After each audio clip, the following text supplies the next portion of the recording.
नमस्कार, मी डॉक्टर शिवहरी वाघ, संचालक aspire education institute, Chhatrapati Sambhajinagar. विद्यार्थी मित्रांनो, अनेक दिवसापासून आपण महाराष्ट्रातील विद्यार्थी सेंट्रलाइज ॲडमिशन प्रोसेस म्हणजे कॅप राऊंड साधारण कधी सुरू होणार या संदर्भाने वाट पाहत होतो. तर विशेषतः इंजिनिअरिंग आणि फार्मसीचे जे विद्यार्थी आहेत तर ते अनेक दिवसापासून याची विचारणा करत होते. तर या संदर्भानं महाराष्ट्र CET-सेलच्या वतीनं काल सायंकाळी एक महत्त्वाची नोटीस पब्लिश केलेली आहे. ती नोटीस नेमकी काय आहे ती तुम्हाला मी या ठिकाणी शेअर करणार आहे. तत्पूर्वी आपल्या सगळ्यांना एक महत्त्वाचं आवाहन करतो, आम्हाला सपोर्ट करण्यासाठी आमच्या या यूट्यूब चॅनलला नक्की सबस्क्राईब करा. महत्त्वाचे डिटेल्स प्रवेश प्रक्रियेसंदर्भानं आम्ही तुम्हाला वेळोवेळी शेअर करत असतो, तर त्यामुळं आम्हाला सपोर्ट नक्की करा. तर सेंट्रलाइज ॲडमिशन प्रोसेस जे आहे कॅप राऊंड, तर या संदर्भामध्ये BE-BTechचे मुलं, फार्मसीचे मुलं यांच्याकडून वारंवार विचारणं होत होती की साधारण हे कधीपासून सुरू होईल.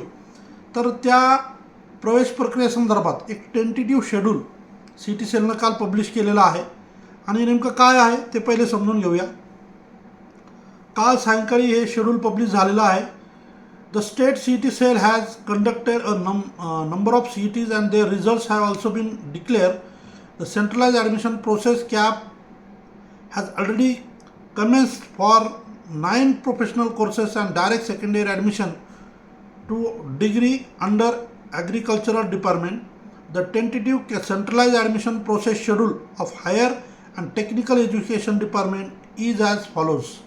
थोडक्यात काय तर काही प्रोसेस या ऑलरेडी सुरू झालेल्या आहेत आणि ज्याची उत्सुकता होती पेरेंट्सला, विद्यार्थ्यांना, त्या संदर्भाने जे UG कोर्सेसचं जे कॅप राऊंडचं जे शेड्यूल आहे त्याच्या टेंटेटिव्ह डेट्स हे कधीपासून सुरू होईल त्या संदर्भानं जे डेट जे आहे ते CET-सेलनं पब्लिश केलेलं आहे. तर आपल्या ॲस्पायर एज्युकेशन इन्स्टिट्यूटच्या विद्यार्थ्यांसाठी आणि जे बाकीचे विद्यार्थी आपले व्हिडिओ पाहतात त्यांच्यासाठी UG कोर्सेसमध्ये विशेषतः BE+BTech किंवा B फार्मसी, PharmD हे जे UG कोर्सेस आहे या संदर्भाने आमच्याकडे सुद्धा विद्यार्थी एनरोल असतात. तर त्या सगळ्या विद्यार्थ्यांच्या दृष्टीनं जे आहे तर डेट जे आहे टेंटेटिव्ह डेट जे आहे तर त्यांनी टेक्निकल डिपार्टमेंटच्या संदर्भानं या इथं पब्लिश झालेल्या आहेत.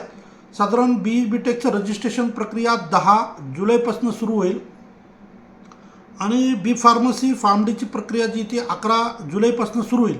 अशा पद्धतीचं एक टेंटेटिव्ह शेड्यूल जे आहे ते CET-सेलच्या ऑफिशियल पोर्टलवर आता उपलब्ध झालेलं आहे.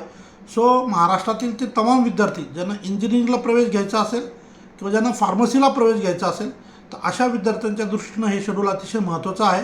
कारण या डेटपासनं रजिस्ट्रेशन प्रक्रिया सुरू होऊ शकते. अर्थात अनेक विद्यार्थी असू शकतात की ज्यांच्याकडे अजून डॉक्युमेंट्स उपलब्ध झालेली आहे. कृपया आपण आपल्या डॉक्युमेंटची पूर्तता करा. विशेषतः SABCचं जे आरक्षण मिळालेलं आहे त्यांना 28 जूनला जो नवीन JR आला त्यानुसार कास्ट सर्टिफिकेट आणि व्हॅलिडिटी प्रक्रिया करायची आहे, नॉन क्रिमिनल नव्यानं काढायचं आहे. तर त्यांनीसुद्धा त्या संदर्भानं जे तर लवकरात लवकर ते काढायच्या मार्गी लागा, जेणेकरून रजिस्ट्रेशन प्रक्रियेमध्ये आपल्याला कुठली अडचण येणार नाही.